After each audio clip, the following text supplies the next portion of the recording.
Notes நண்பர்களுக்கு வணக்கம். வீடியோக்குள்ள போறதுக்கு முன்னாடி சேனலை மறக்காம சப்ஸ்கிரைப் பண்ணிருங்க. இந்த வீடியோ லைக் பண்ணிட்டு உங்க கருத்துக்களை மறக்காம கமெண்ட் செக்ஷன்ல பதிவிட்டுருங்க. 2021 காலகட்டத்தில இருந்து பார்த்தீங்கன்னா, பல்வேறு விஷயங்கள்ல அதானி, மோடி இந்த பெயர்கள் வந்து இந்தியாவுல அடிபட்டுட்டு இருக்கு. 2014ல நரேந்திர மோடி அவர்கள் இந்தியாவிற்கு பிரதமராக தேர்ந்தெடுக்கப்படுவதற்கு முன்னாடியே பார்த்தீங்கன்னா, குஜராத்ல இருந்து அதானி பெயர் பொறிக்கப்பட்ட ஒரு ஃப்ளைட்ல தான் டெல்லிக்கே வராரு நம்ம நரேந்திர மோடி அவர்கள். அவர்கள் பிரதமரா வந்ததுக்கு அப்புறம் அரசுல இருக்கக்கூடிய பல்வேறு விதிகள் வந்து அதானி நிறுவனங்களுக்காக, அம்பானி நிறுவனங்களுக்காக திருத்தப்பட்டது. அதனால தான் பார்த்தீங்கன்னா, ரிலையன்ஸ் அதாவது இப்ப இருக்கக்கூடிய முகேஷ் அம்பானியினுடைய சகோதரர் அனில் அம்பானி. அவரு வந்து ஏவியேஷன் ஃபீல்டுல எக்ஸ்பீரியன்ஸே கிடையாது. ஆனா, அவருக்கு வந்து பார்த்தீங்கன்னா, அந்த ரஃபேல் ஒப்பந்தத்த குடுத்து மிகப்பெரிய சர்ச்சைக்கும் உள்ளாச்சு. இன்றைக்கு அனில் அம்பானி அவருடைய நிறுவனங்களும் பல நிறுவனங்கள் வந்து திவாலாகி போயிருக்குது. நரேந்திர மோடி அவர்கள் பிரதமரா வந்ததுக்கு அப்புறம் பல பெரும் பணக்காரர்கள் இந்தியாவை விட்டு தப்பிச்சு வெளிநாடுகளுக்கு போயிருக்கிறாங்க.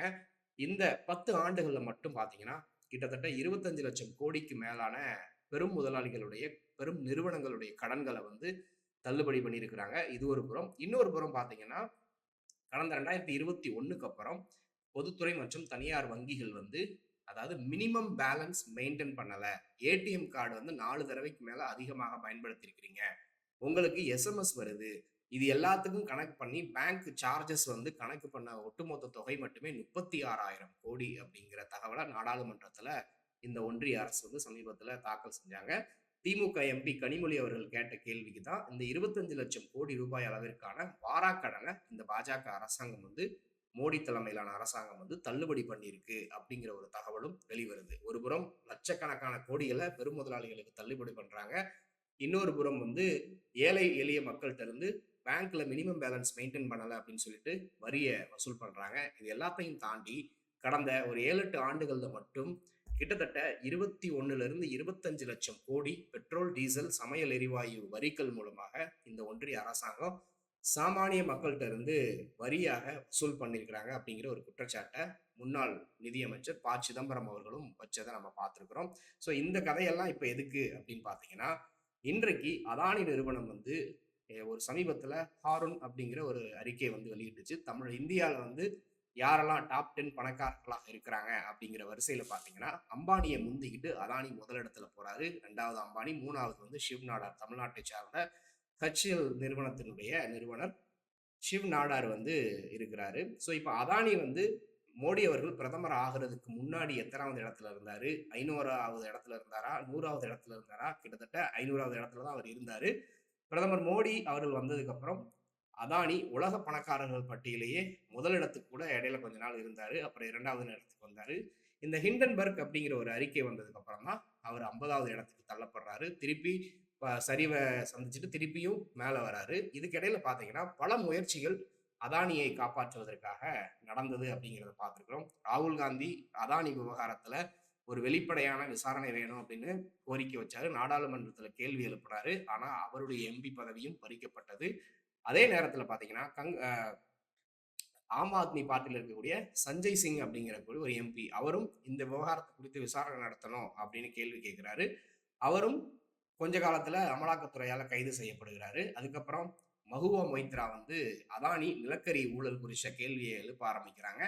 அவர் மேலேயும் ஒரு வழக்கு போட்டு அவருடைய எம்பி பதவியும் பறிச்சாங்க. ஆனா இப்ப 2024 தேர்தலில் அவர் வெற்றி பெற்று மீண்டும் எம்பியா வந்துட்டாரு அப்படிங்கிறது இன்னொரு விஷயம். ஸோ இன்றைக்கு செபி மிகப்பெரிய ஊழல் நடந்திருக்கு. செபியில இருக்கக்கூடிய செபியினுடைய தலைவர் மாதவி பூரி பூச் அப்படிங்கிற அந்த லேடி வந்து இந்த லேட்ரல் என்ட்ரி மூலமாக குஜராத்தை சார்ந்தவர், அவரை லேட்ரல் என்ட்ரி மூலமாக செபியினுடைய தலைவராக நியமிக்கிறாங்க இந்த நரேந்திர மோடி அவருடைய அரசாங்கம். அவர் நியமிக்கப்பட்டதுல இருந்து பாத்தீங்கன்னா பல்வேறு புகார்கள் அவங்க மேல கொடுத்திருக்கிறாங்க. பல பின்னணி தகவல்கள்லாம் அவங்க மேல இருக்கு. இப்ப சமீபத்துல வந்த ஹிண்டன்பர்க் அறிக்கை சொன்னது என்ன அப்படின்னு பாத்தீங்கன்னா, இந்த மாதவி பூரி பூச் அவருடைய பதவியை துஷ்பிரயோகம் பண்ணியிருக்கிறாங்க. அவர் பதவியில இருந்துட்டு பல நிறுவனங்களுக்கு வந்து சலுகை காட்டியிருக்கிறாங்க. குறிப்பா அதானி நிறுவனத்துக்கு சலுகை காட்டியிருக்கிறாங்க. அவருடைய சொந்த இன்வெஸ்ட்மெண்ட்டே அதானி நிறுவனத்தினுடைய ஷெல் நிறுவனங்கள்ல இன்வெஸ்ட் பண்ணப்பட்டிருக்கு அப்படிங்கிற குற்றச்சாட்டை ஹிண்டன்பர்க் அறிக்கை வந்து கூறுச்சு. இன்றைக்கு பாத்தீங்கன்னா இதே மாதவி பூரி பூச் மேல இன்னும் பல்வேறு கம்ப்ளைண்ட்ஸ் வருது. இன்றைக்கு 500க்கும் மேற்பட்ட ஏ கேட்டகரி அதிகாரிகள் செபியில வேலை பார்க்கக்கூடிய ஏ கேட்டகரி அதிகாரிகள் வந்து புகார் தெரிவிக்கிறாங்க. இங்க வந்து மிகப்பெரிய அளவுல ஊழல் முறைகேடுகள் நடந்திருக்குது செபிக்குள்ள அப்படின்னு சொல்றாங்க. அது மட்டும் இல்லாம பல்வேறு சார்ஜஸ் வந்து வரிசையா அடுக்கிக்கிட்டே போறாங்க. ஒரு மாதிரி ஸ்ட்ரெஸ்ஃபுல்லான டாக்ஸிக்கான என்விரான்மெண்டா தான் இருக்கு. எங்களை மரியாதையாவே நடத்த மாட்டாங்க இந்த மாதவி பூச் அப்படிங்கிறவங்க. பலருக்கும் சலுகைகள் காட்டுறாங்க. எங்கள வந்து மரியாதையா நடந்துக்க மாட்டாங்க அப்படிங்கிறதும் வைக்கிறாங்க. அன்ரியலிஸ்டிக் டார்கெட் வைக்கிறாங்க. அப்புறம் பார்த்தீங்கன்னா, அடிக்கடி அவங்க வைக்கக்கூடிய கோல்ஸ வந்து மாத்துறாங்க அப்படின்னு பல்வேறு குற்றச்சாட்டுகள மாதவி பூச் மேல செபியில இருக்கக்கூடிய 500க்கும் மேற்பட்ட அதிகாரிகள் வந்து இன்னைக்கு கம்ப்ளைண்ட் குடுத்திருக்கிறாங்க.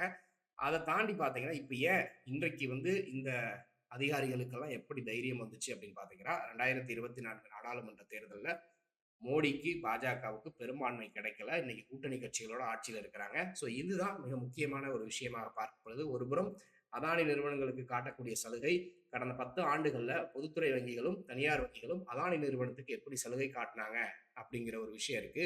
நம்மல்லாம் பார்த்தீங்கன்னா, நம்ம பேர்ல ஒரு 5,00,000 கடன் இருக்கு அப்படின்னா, எக்ஸ்ட்ரா இன்னொரு 1,00,000 கடன் குடுங்கன்னு கேட்டா யாரும் குடுக்க மாட்டாங்க. அதுக்கு 1008 கேள்விகள் உங்ககிட்ட சொத்து இருக்கா? வருமானத்துக்கான சான்று இருக்கான்னு 1008 விஷயங்கள் கேட்பாங்க இல்லையா? அதானி நிறுவனம் ஏற்கனவே இந்தியாவுக்குள்ள வங்கிகள்கிட்ட மட்டுமே கிட்டத்தட்ட 86,000 கோடி அளவிற்கான கடன் வச்சிருக்கிறாங்க. அதுக்கப்புறம் பாண்டுல இருந்து ஏகப்பட்ட விஷயங்களை அவங்க இஷ்யூ பண்ணி வச்சிருக்கிறாங்க. ஓவராலா பாத்தீங்கன்னா 2,27,000 கோடிக்கு மேல கடன் வச்சிருக்கிறாங்க. ஆனா இன்னும் இந்த அரசாங்கம் அவர்களுக்கு சலுகை மேல சலுகைகள் கொடுத்துக்கிட்டே இருக்கிறாங்க அப்படிங்கிறதெல்லாம் பார்க்க முடியுது.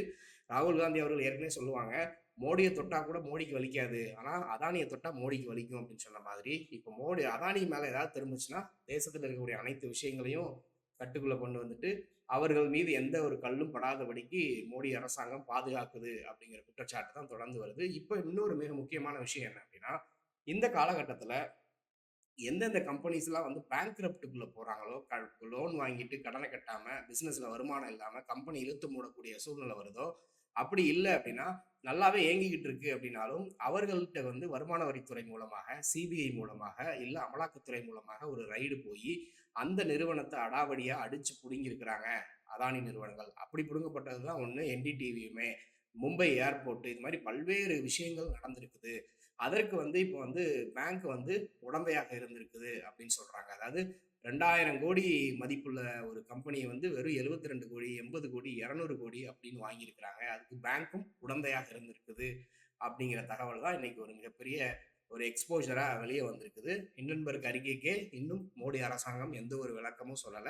இந்த ஹர்ஷத் மேத்தா ஸ்கேம் வந்தபோது அன்றைக்கு இருந்த நரசிம்மராவ் கவர்மெண்ட் வந்து அப்போ மன்மோகன் சிங் அவர்கள் நிதியமைச்சராக இருக்கிறாங்க. அவர் வந்து தானா முன் வந்து ரெசிக்னேஷன்லாம் கொடுத்தாரு. ஆனா இன்றைக்கு மோடி அரசாங்கம் வந்து நாங்க தான் ஊழலை ஒழிக்க வந்த உத்தமர்கள் அப்படின்னு சொன்ன இவங்க எந்த ஒரு நடவடிக்கையும் எடுக்கல.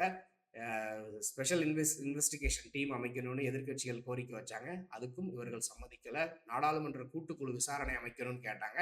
அதுக்கும் இவர்கள் சம்மதிக்கவே இல்லை அப்படிங்கிறத பார்க்குறோம். ஸோ இவர்கள் தான் ஊழலை ஒழிக்க வந்த உத்தமர்களா அப்படிங்கிற ஒரு கேள்வி இருக்கு. ஆனா இன்றைக்கு எதிர்க்கட்சிகள் வலுவாக இருக்கிறதுனால அவ்வளவு எளிதாக மோடி வந்து தப்பிச்சிட மாட்டாரு, அதானி தப்பிச்சிட மாட்டாங்க அப்படின்னு சொல்றாங்க. ஏன் அப்படின்னு சொன்னீங்கன்னா, எதிர்க்கட்சி தலைவர்ன்றது 10 வருஷமா இல்ல. இன்றைக்கு எதிர்க்கட்சி தலைவர் இருக்கிறாரு. அதோட சேர்த்து எதிர்க்கட்சிகள் எம்பிக்களுடைய எண்ணிக்கை அதிகமாக இருக்குது. அதனால அடுத்தடுத்து வரக்கூடிய ஒவ்வொரு நாட்களும் மோடிக்கு வந்து தலைவலி தான் அப்படின்னு சொல்றாங்க. ஓடவும் முடியாது, ஒளியவும் முடியாது. ஒட்டு மொத்தமா கூண்டோடு மாட்ட போறாங்க அப்படிங்கிற தகவலை தான் அரசியல் திறனாய்வாளர்கள் சொல்லக்கூடிய ஒரு மிக முக்கியமான கருத்தா பார்க்க முடிகிறது. இதை குறித்து நீங்க என்ன நினைக்கிறீங்க அப்படிங்கிறத மறக்காம கமெண்ட்ல சொல்லுங்க. தொடர்ந்து பேசுவோம். நன்றி.